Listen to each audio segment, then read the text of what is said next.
Throughout London, there's been a 25% drop in the number of 999 calls, and this was reflected at the Accident and Emergency Department of the Charing Cross Hospital in Hammersmith and Fulham, normally one of the capital's busiest. It seems that people who would normally call an ambulance for a cut finger were today exercising some restraint. Those who did come arrived by a bewildering array of transport, by army ambulance, by police van, whose equipment was noticeably primitive, by police car, and early in the day by normal ambulance, but later they were missing, presumed suspended.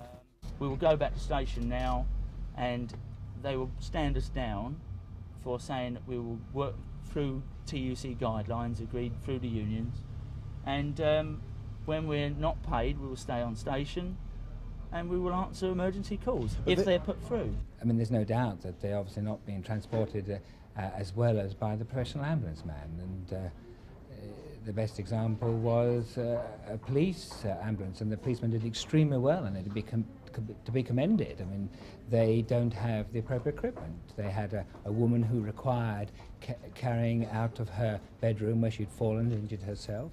She was put on a stretcher, which is very appropriate and handled well. They couldn't obviously get down her stairs, and so they brought her out through the window.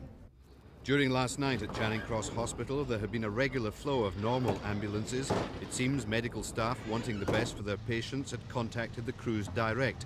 Today they had to take what came. What worries them, though, is that people who are seriously ill may assume there's no ambulance available and make their own way. If they're not calling ambulances because they think they aren't there, then I'm concerned. And I think it's important for people to realise that there are ambulances, and someone will come with a vehicle to look after them and bring them to hospital if appropriate. Some patients managed all right by private transport, but doctors stressed that calling a second-rate ambulance was better than calling none at all. Hay Gordon for Thames News.